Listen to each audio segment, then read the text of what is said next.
নমস্কার দর্শক বন্ধুরা, মুনমুনের পৃথিবীতে সকলকে জানাই স্বাগত। আজকে একটা দুর্দান্ত সাথে রেসিপি নিয়ে চলে এসেছি আপনাদের সামনে।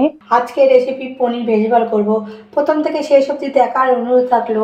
ভালো লাগলে লাইক কমেন্ট শেয়ার করতে ভুলবেন না। ভিডিও নিচে দেখুন একটা লাল বোতাম আছে, সেটা ক্লিক করে রাখুন সবার প্রথমে নতুন ভিডিওর আপডেট পাওয়ার জন্য।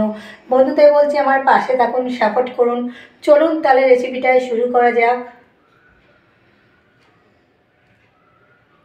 পনির ভেজিটেবিল বল করব, তার জন্য কী কী নিয়েছি: দুটো আলু নিয়েছি, খোসা ছাড়িয়ে নিয়েছি, অর্ধেক ফুলকপি নিয়েছি, অর্ধেক বাঁধাকপি নিয়েছি, একটা ক্যাপসিকাম নিয়েছি, একটা গাজর নিয়েছি, ধনেপাতা নিয়েছি, 1 ইঞ্চি আদা নিয়েছি, পনির নিয়েছি 150 গ্রাম, 3-4টে কাঁচা লঙ্কা নিয়েছি। সব সবজিগুলো কিন্তু ধুয়ে নিয়েছি, এবার গ্রেট করে নেব। প্রথমে ফুলকপিটা গ্রেট করে নেব।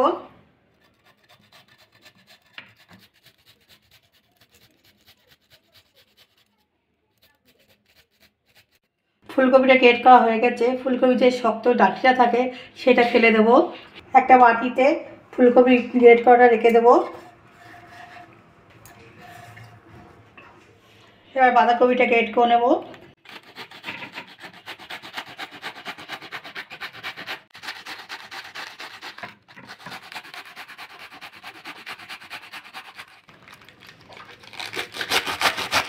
বাঁধাকপিটা গ্রেট করে নিয়েছি।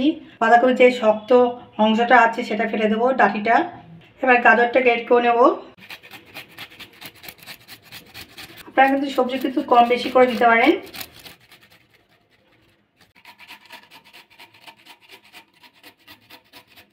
গাজরটাও গ্রেট করে নিয়েছি। এবার সবজিগুলো বাটিতে তুলে রাখবো।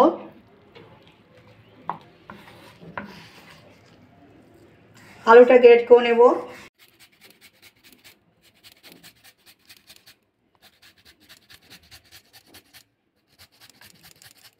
আলুটা গ্রেট করা হয়ে গেছে। একটা বাটিতে জল নিয়েছি, জলের মধ্যে আলুটা চুবিয়ে রাখবো, নাহলে লাল হয়ে যাবে।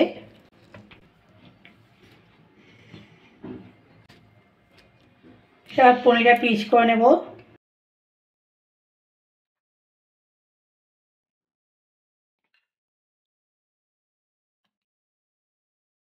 ছোট ছোট করে পিস করব।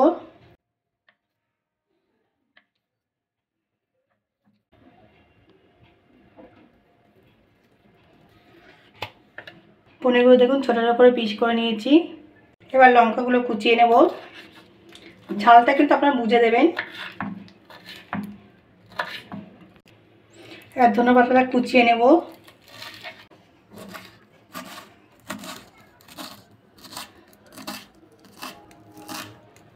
এবার ক্যাপসিকামটা কেটে নেব।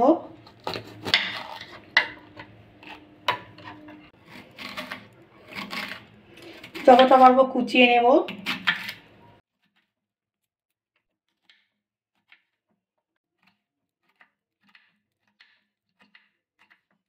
ক্যাপসিকামটা কুচিয়ে নিয়েছি, দেখুন যতটা পেরেছি কিন্তু করে নিয়েছি। এবার আদাটা গ্রেট করে নেব।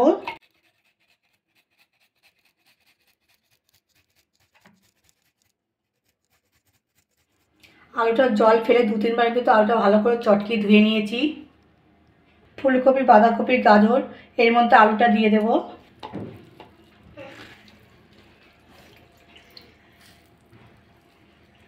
আলুটা নিংড়িয়ে নেবেন, যতটা জল পারবেন ফেলে দেবেন।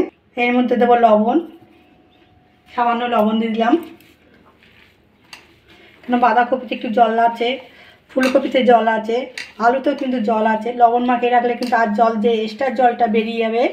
তার জন্য লবণ মাখিয়ে রেখে দেবো 10 মিনিট।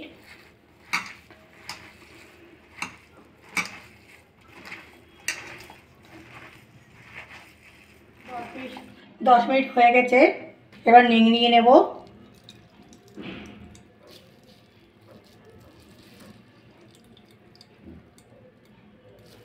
একটা বড় বাটিতে রেখে দেব।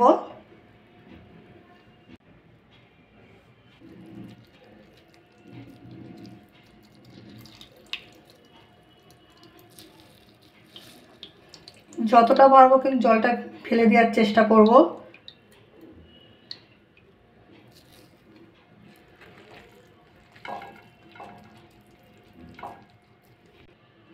দেখুন কত পরিমাণে জল বেরিয়েছে। আগের থেকে লবণ মাখিয়ে রাখলে এরকম কিন্তু জল বেরোবে নিংড়ারে। জলটা নিয়ে নিলে দেখুন ঝুরঝুরে হয়ে গেছে। এতে অ্যাড করব ক্যাপসিকাম, ধনেপাতা, কাঁচা লঙ্কা, আদা, চিলি পেস্ট, ধনের গুঁড়ো হাফ চামচ, জিরের গুঁড়ো হাফ চামচ, লবণ আন্দাজ বুঝে। আগে কিন্তু লবণ দিয়ে মাখিয়ে রেখেছিলাম, সেই বুঝে কিন্তু লবণটা দিতে হবে। ভালো করে মেখে নেব।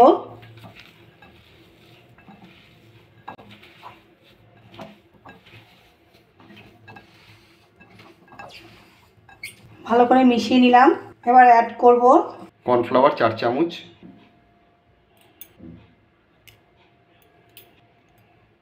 এবার ময়দা দেবো 3 চামচ। ভালো করে মেখে নিতে হবে।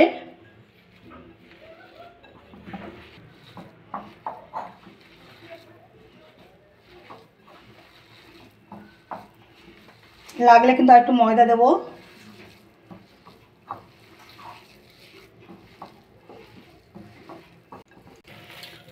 দেখুন ভালো করে মাখা হয়ে গেছে, একটা বল মতো করা যাচ্ছে।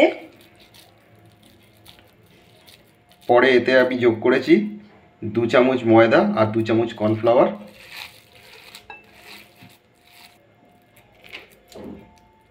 অল্প করে নিয়েছি হাতে করে, দেখুন। এবার এর মধ্যে একটা পনির ঢুকিয়ে দেবো।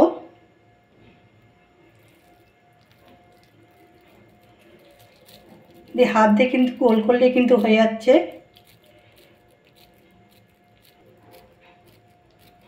পনির ভেজ বল কিন্তু আমার পুরো রেডি। দেখুন, আপনারা এতে কিন্তু পেঁয়াজও অ্যাড করতে পারেন। আমি পুরো নিরামিষ করলাম বলে আমি আর পেঁয়াজ অ্যাড করলাম না। আর একটা পনির দিয়ে দিলাম। খুব সহজ কিন্তু করা, বাড়িতে অবশ্যই কিন্তু আপনারা করতে পারেন।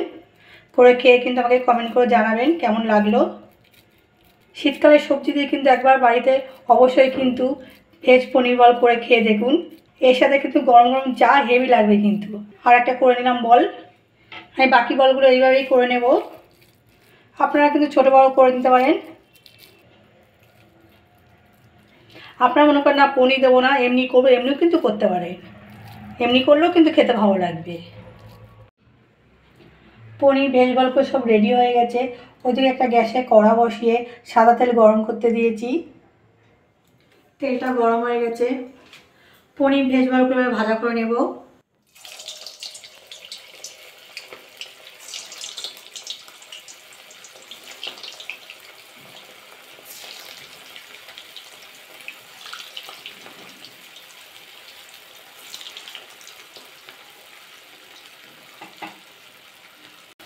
ভাজাটা কিন্তু লো গ্যাসে একটু করব।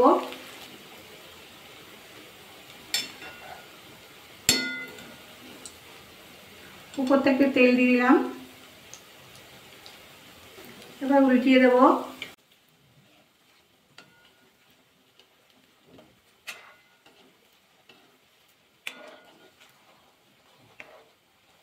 প্রথম দিকে নাড়াচাড়া করবেন না, একটু শক্ত হয়ে গেলে তারপরে উল্টিয়ে দেবেন।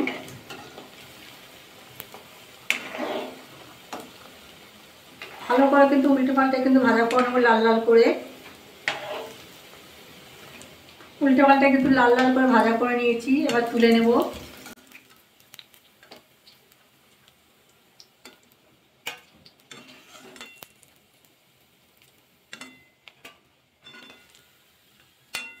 বাকি যে বেশি বলটা আছে সেটাও ভাজা করে নেব।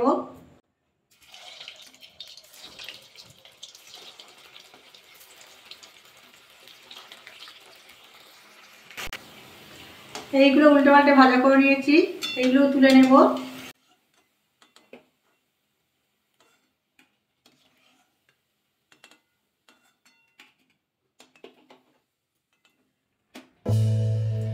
পনির ভেজ বলগুলো সব ভাজা হয়ে গেছে, একটা প্লেটে সাজিয়ে দিয়েছি। দেখুন কি সুন্দর লাগছে দেখতে। এই রেসিপিটা ভালো লাগলে লাইক কমেন্ট শেয়ার করতে ভুলবেন না। বন্ধুরা আমার পাশে থাকবেন, সাপোর্ট করবেন। আজকের মতো এই অবধি। কালকে একটা নতুন ভিডিও নিয়ে আপনাদের সামনে হাজির হয়ে যাব।